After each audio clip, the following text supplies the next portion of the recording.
Hi there, I'm Susan Beyer, and this is Fun with Research. Thanks for joining me today. I'm going to talk today about making the most of your thought leadership research, and I'm really directing today's video at those of you that may have some research that you've done yourself or hired someone to do for you that isn't what you had hoped. Maybe you didn't get the number of respondents you wanted. Maybe the researcher you worked with sort of gave you a binder of some crosstabs and you're having trouble figuring out how to turn that into something functional. Maybe you just don't exactly know where to go next, and you're a little worried because maybe your research isn't worth doing anything with. So that's who I'm talking to today, if you're out there. You've probably heard me talk about the diving board metaphor with thought leadership research. The diving board is what the research develops for you. It gives you a platform to share your own perspective and expertise. You are the diver, okay? Now, a good, strong diving board can be developed based on some statistically significant research that has a lot of complexity to it, etc.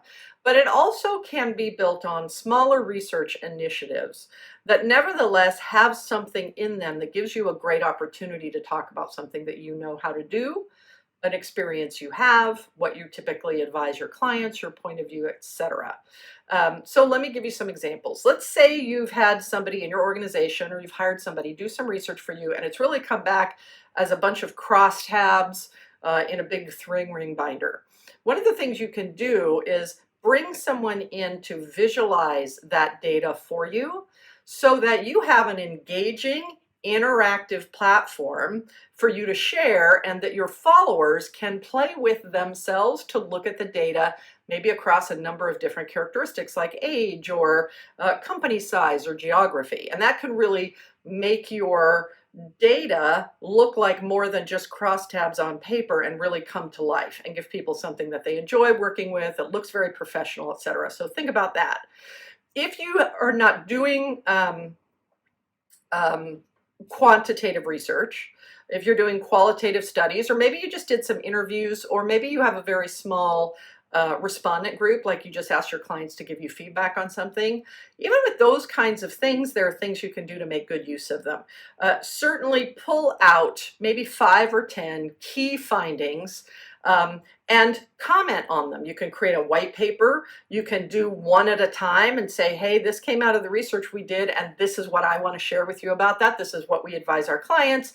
This is how we approach this perspective. This is what we see happening in the industry that affects this topic. And just make a little either blog post out of it, or maybe you do a video.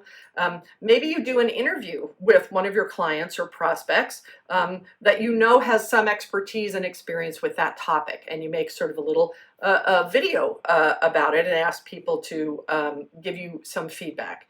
Maybe you can pull open-ended responses where people have asked questions in the survey or in your interviews or have made a comment about something. Maybe you pull out one of those and say, we heard this, and start a conversation about that on social media and say, does this resonate with you? Has this happened to you? Do any of you have suggestions for how to deal with this kind of situation? And start engaging your community by demonstrating that you've done some research and you're listening and you're trying to provide some feedback to those who may have a similar question. So just because your research isn't exactly what you would hope it would be, doesn't mean you have to throw the baby out with the bathwater. There's lots of great things that you can do to use it as a platform to build your thought leadership, which is what thought leadership research is all about. So don't get too discouraged if this is you. Lots of opportunities. If you have any questions, let me know. Susan at audienceaudit.com. We'll see you next Friday here on Fun with Research. Thanks for joining me today.